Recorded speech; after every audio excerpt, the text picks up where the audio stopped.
Il y a un élément super important des investissements qui est très peu mis en avant, en tout cas à mon sens, alors que c'est un truc qui est vraiment super important quand tu fais des investissements surtout à long terme.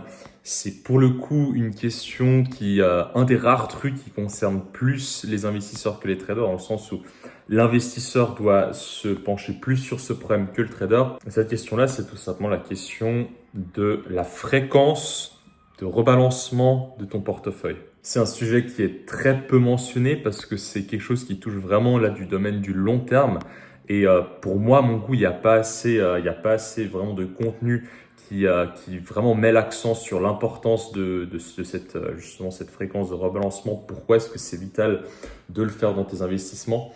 Pourquoi est-ce que c'est important de rebalancer ton portefeuille? Il faut savoir que quand tu investis dans un portefeuille d'investissement, tu investis dans plusieurs classes d'actifs différentes. Donc, ça peut être des actions, des obligations, de l'or, d'autres matières premières, de la crypto, etc., de l'immobilier. Et il y a certaines de ces classes d'actifs qui vont mieux performer que d'autres. Or, toi, au début, tu auras sélectionné une allocation précise. Donc, par exemple, que tu t'es dit, moi là, l'exemple que je vais prendre pour te montrer, c'est un portefeuille classique, 60% actions, 40% obligations. C'est un peu vraiment le portefeuille basique au basique, mais il y a tout un ensemble d'allocations que tu peux faire via toutes ces différentes classes d'actifs. Et toi, tu as choisi ta pondération au début en fonction d'une performance que tu vas atteindre par rapport potentiellement à des objectifs que tu peux avoir sur le futur. Et donc, pourquoi est-ce que c'est important de rebalancer? Tout simplement parce que, comme je t'ai dit, il y a des classes actifs dans ton portefeuille qui vont, avec le temps, beaucoup mieux performer que d'autres. Donc là, pour illustrer cet exemple, j'ai pris, comme je t'ai dit, l'exemple classique du portefeuille 60% actions et 40% obligations. Je pars du principe ici que, par exemple, la classe actif, elle fait 10% de performance par année. Sur les obligations, tu vas faire du 4%. Donc, ce qui se passe, c'est année zéro, donc 600, par exemple, 600 francs investis, 400 francs investis, tu vas avoir un portefeuille, logiquement, 60% actions, 40% obligations. Logique, jusque-là, c'est pas très compliqué. Et donc, qu'est-ce qui deviennent avec le temps, respectivement, ces 600 francs en actions et ces 400 francs en obligations? Justement, ça va dépendre de la performance. Et comme on sait que les actions, ça génère une performance, aussi un risque, mais du coup, une performance plus élevée aussi que les obligations, ça fait que l'année 1, par exemple, tes 600 francs en actions vont valoir 660, tes 400 francs en obligations ne vaudront pas 41,60. Je pense que j'ai dû me tromper ici. Ah ouais, non, c'est bien ça. Égale 400.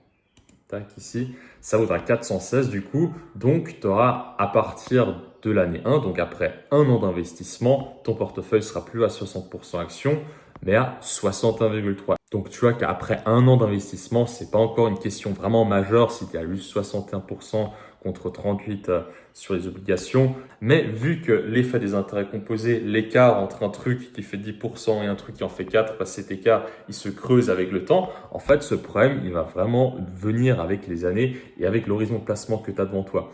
Et après 5 ans, tu te retrouves plus avec 60%, avec les deux tiers. Donc, la volatilité de ton portefeuille augmente quand même avec les années si tu fais rien. Et c'est une volatilité à laquelle tu n'as pas forcément envie de t'exposer. Et après 20 ans, tu vois que cet écart, il se creuse encore. Donc, on est sur du 82% action. Et du coup, on entend très souvent un peu les discours du type, t'achètes juste un ETF S&P 500 ou t'achètes juste cette crypto-là, etc. Tu achètes juste et tu regardes pas. Et moi, je fais un petit peu partie aussi des personnes qui te disent de faire ça, mais il y a quand même une nuance à porter du coup.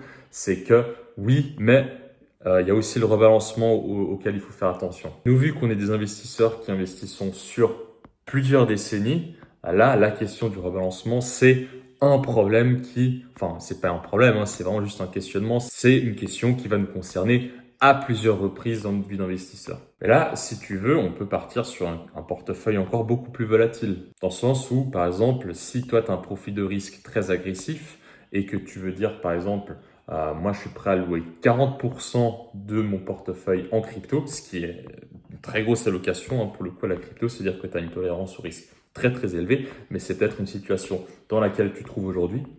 Là, par exemple, les 40% en obligation, tu les remplaces en crypto. Et du coup, si tu investis en crypto, c'est de loin pas, en tout cas en moyenne, 4% de performance que tu vas faire par année.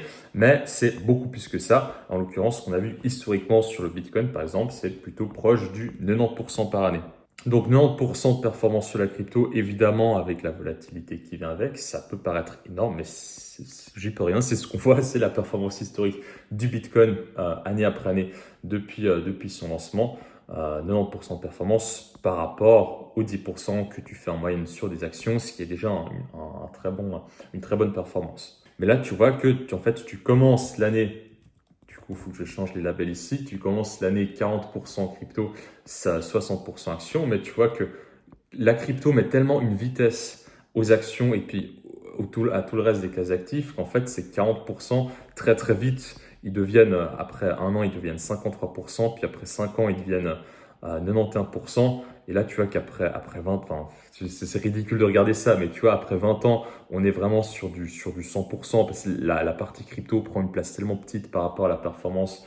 Enfin, la classe d'actifs action prend une place tellement petite par rapport à la performance de la crypto qu'au bout de 20 ans, en fait, la partie action, elle n'existe même plus en fait dans le portefeuille. Mais c'est un petit peu con de regarder ça sur 20 ans. Mais tu vois, dans ce cas-là, vu que tu investis sur un actif qui est tellement volatile, là, la fréquence de rebalancement, la question va se poser beaucoup plus vite que simplement après 1, 2 ou 3 ans, comme c'est le cas avec juste un portefeuille action-obligation. Donc, ce que ça implique, c'est que forcément, si tu veux investir en crypto de façon passive, ce qui est tout à fait possible, moi, c'est ce que je fais, mais ça te demande quand même un travail de rebalancement de ton portefeuille qui est quand même beaucoup plus fréquent qu'avec les classes actives tradis. Et donc, pour te montrer à quoi ça ressemble concrètement, c'est là, tu as une ligne du temps, donc avec les années ici, année 0, donc ça c'est aujourd'hui jusqu'à l'année 5. Et si tu as un portefeuille tradi, comme je te disais, donc actions, obligations, éventuellement un petit peu d'or, etc., toi, tu vas rebalancer peut-être une fois par année, ça suffit amplement parce que la différence de volatilité et de performance, elle est significative entre les différentes classes actifs, mais de loin pas aussi significative normalement que ce que tu as avec la crypto. Donc le rebalancement pour un portefeuille tradi, il faut s'en soucier aussi, mais une fois par année, ça suffit amplement. Alors que si tu inclus de la crypto dans tes investissements, vu que la crypto, ça surperforme tellement tout le reste, historiquement, il faut garder ça en tête et puis il faut jeter un œil sur l'allocation, sur l'état, en tout cas les pourcentages, la répartition. Pour moi, une fois tous les 3 mois, au moins. Parce que tu peux avoir des... Il y a des mois aussi où il ne se passe rien sur la crypto et il y a des mois où il y a des mouvements extrêmement agressifs.